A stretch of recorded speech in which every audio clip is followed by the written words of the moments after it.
Hello everyone, I'm here today at Alton Towers Resort. I'm going to have a ride on some amazing roller coasters and learn all about how they work. Roller coasters are designed for one thing: fun! No two are the same. They can do loops, twists, spins, and can go really fast. But how do these amazing roller coasters work? Let's take a closer look. Roller coasters run on tracks like trains, but there's lots of differences too. Trains only have one set of wheels that rest on top of the track, but these cars have 3 sets of wheels. One on the top, one on the side, and one underneath to grip the track. This means that the roller coaster can do things that trains can't, like going upside down while still staying on the track. But the main difference between trains and roller coasters is how they are powered. Power is what makes everything start, just like batteries in a toy helps them turn on.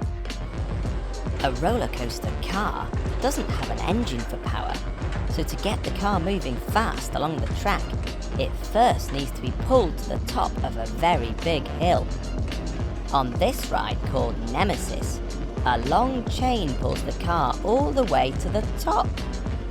The car is then released and gravity brings it down the track at whizzing speeds. Gravity is an invisible force that pulls all things down towards the earth. It's like sliding down a slide. Gravity pulls you downwards. Woo!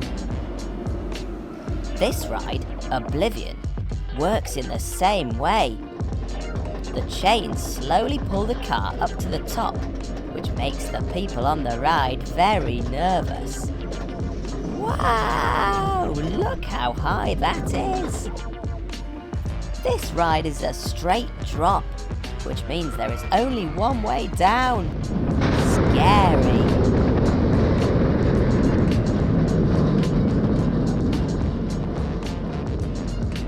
Some rides don't get pulled up a big hill, but instead are connected to a really long metal rope. When everyone's ready, it's time for launch. The powerful rope is reeled in and pulls really hard on the car. Ready, steady, go, go, go! The rope has launched the car along the track like a huge slingshot.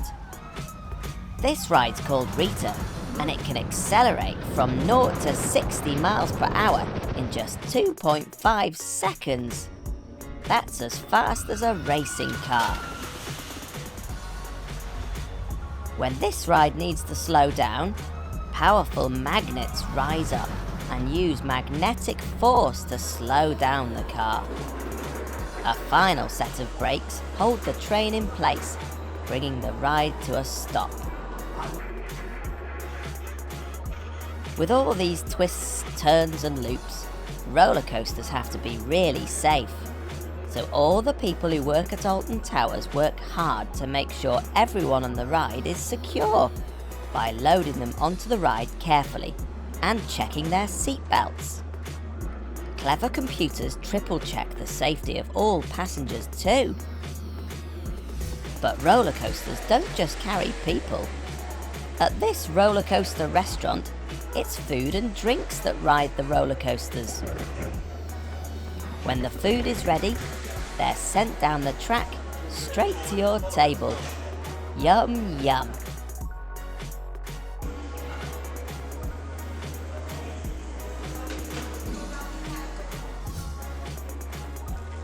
Well, I think that's quite enough excitement for one day. Thanks to the Alton Towers team for showing us around today. I'll see you next time. Bye! Hello everyone! The sun is shining and I fancy a treat. Luckily, I'm spending the day with a very special ice cream van.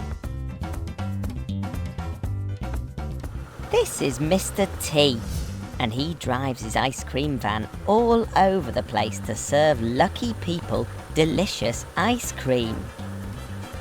But it's not an ice cream van without music. So Gecko, when we're nearly there where we need to go, this is what we do to put the music on to let everybody know that we are nearly here.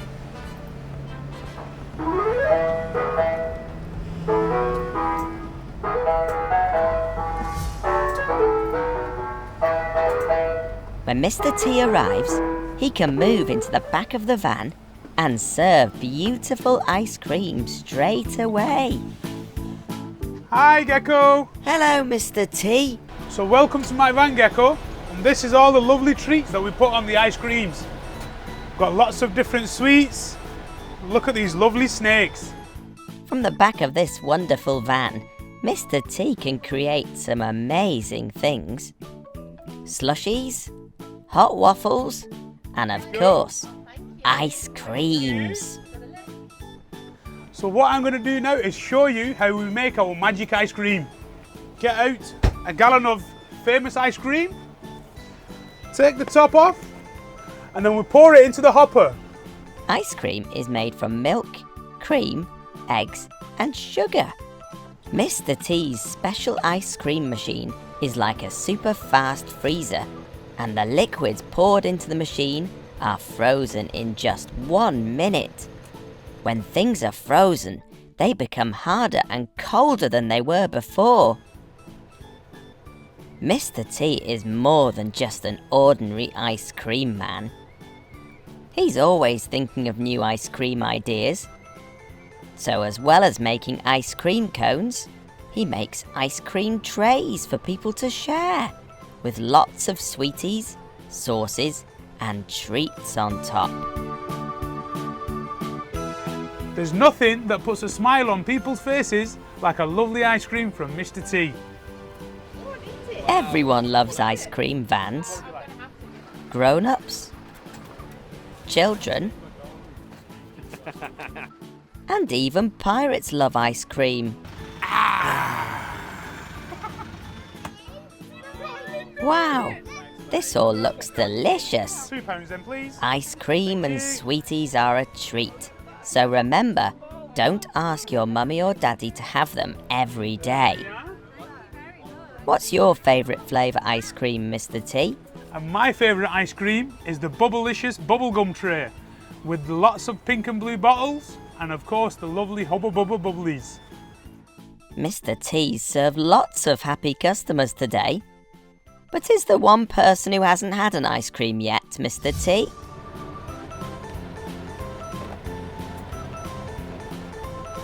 So here we are then, Gecko. This one's just for you. A new creation, Gecko's Gooey Green Ice Cream. Ah, thank you, Mr. Tee. So what do you think about that then, Gecko? Did you enjoy them ice creams? It was absolutely delicious, thank you. Here's 2 for your friends, the mechanicals.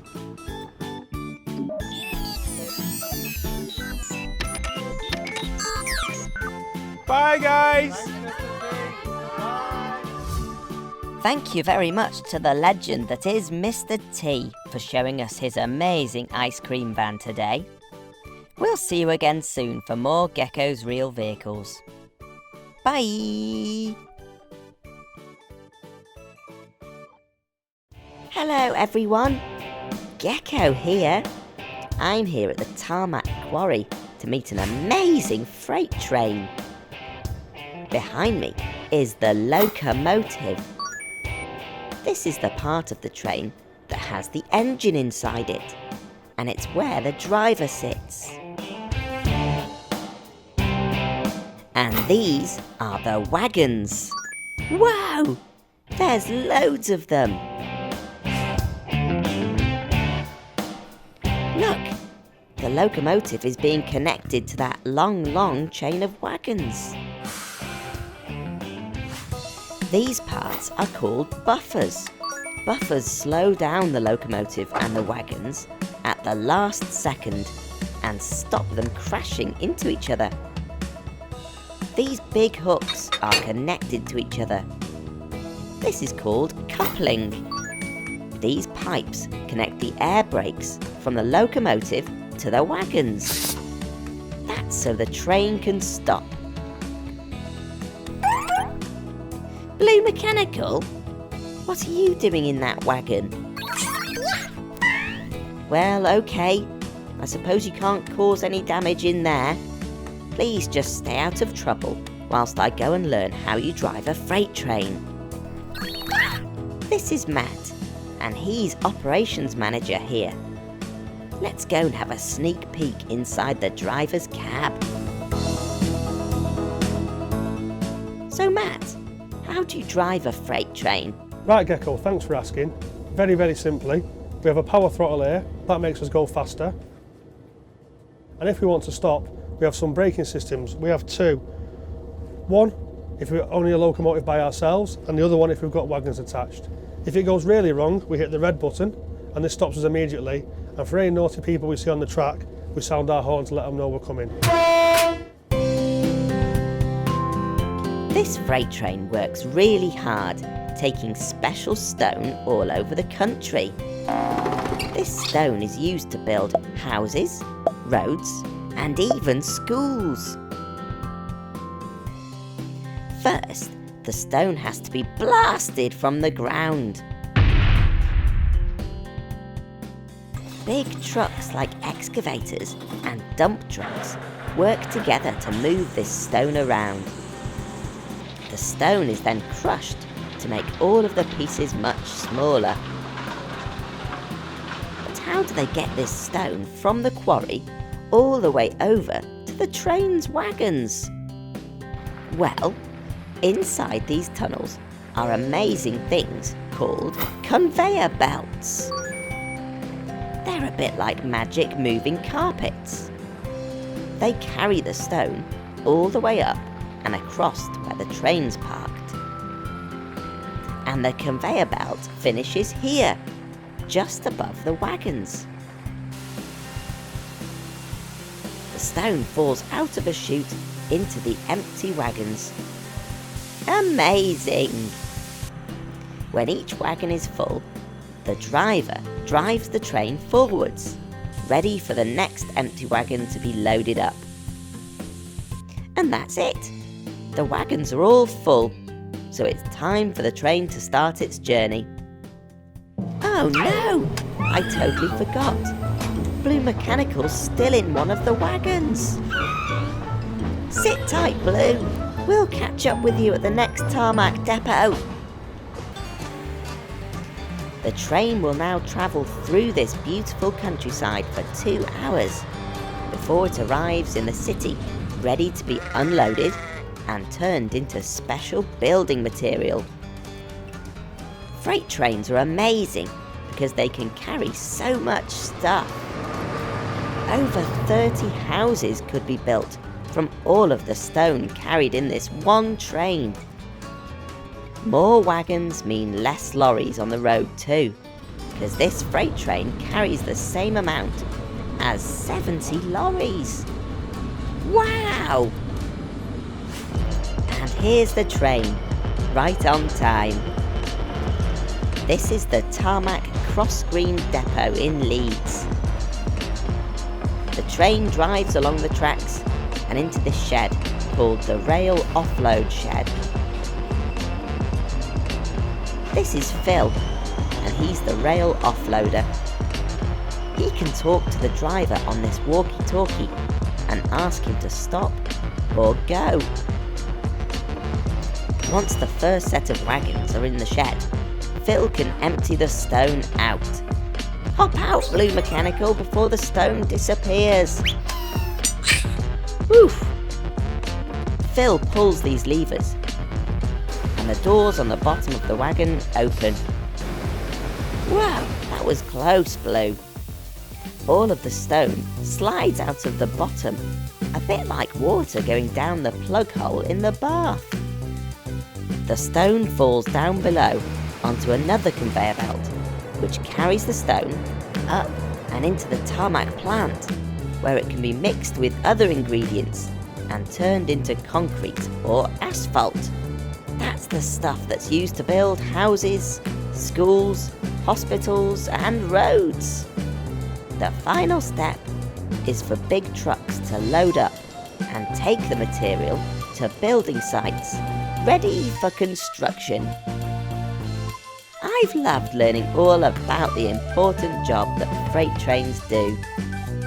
Thanks very much to all of the team at Tarmac for letting us tag along. For now, it's cheerio from Gecko. Bye! Hello everyone!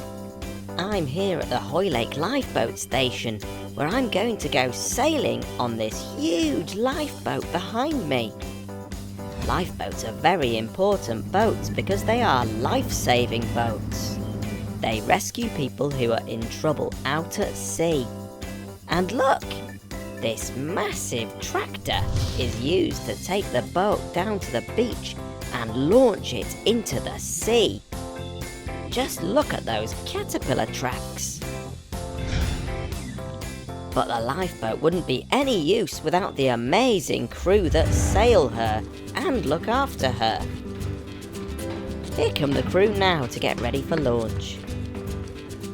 These crew members are real-life superheroes who give up their free time to save people who are in trouble at sea. Today they're doing a training exercise.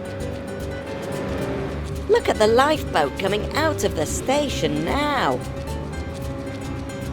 The tractor is pushing it out of the station and down the ramp to the beach. Those caterpillar tracks are perfect for travelling along the sandy, muddy beach. The crew are also launching a hovercraft today, which can travel on land and sea by floating around on a cushion of air. These huge fans on the back are what pushes the hovercraft along, and it's very, very noisy. Here comes the lifeboat and the tractor. The tractor can go deep into the water to launch the lifeboat smoothly into the sea. The trailer tilts and the boat just slides off. Here we go, we're out at sea. This Shannon-class lifeboat can go really fast, so that they can get to people in trouble as quickly as possible.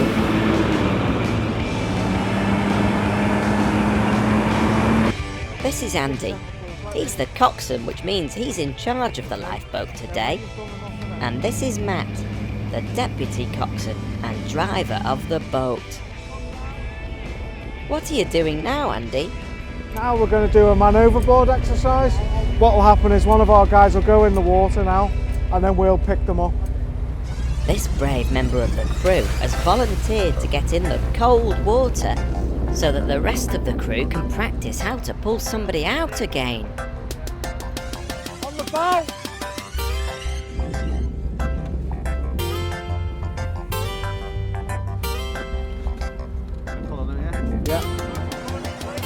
They use a special harness and ropes to pull him out as quickly and safely as possible. Just look at how the crew all work together as a team to rescue him.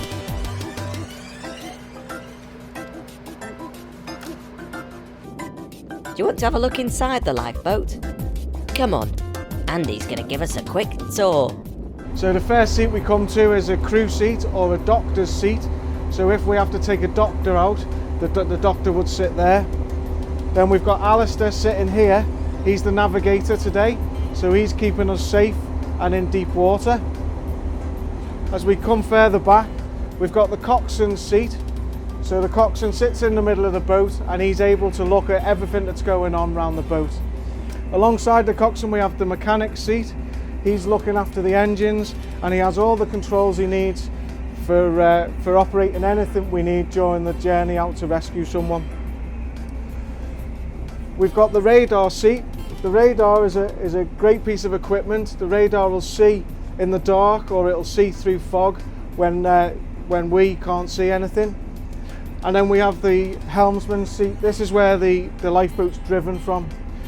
At the minute there's no one sitting in here because the lifeboat's getting driven from on deck. Thanks for the tour, Andy. The tractor's waiting for us on the beach, ready to tow the boat back up to the station. Whoa, Matt! We're about to hit the beach. You better slow down. Matt! Ah! Oh. We're okay. I see. That was supposed to happen. The lifeboat's very strong and it's designed to hit the beach at speed. Now the tractor can come along and tow the boat up and onto the trailer. As well as the crew on the boat, there is also a shore crew who make sure that the launch and recovery go smoothly. Wow, that's like magic. The trailer can spin the boat around in a circle so that she's facing the right way out to sea for the next rescue mission.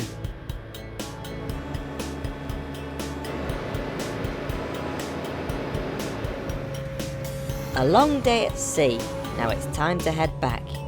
But the lifeboat's all dirty and the tractor and tracks.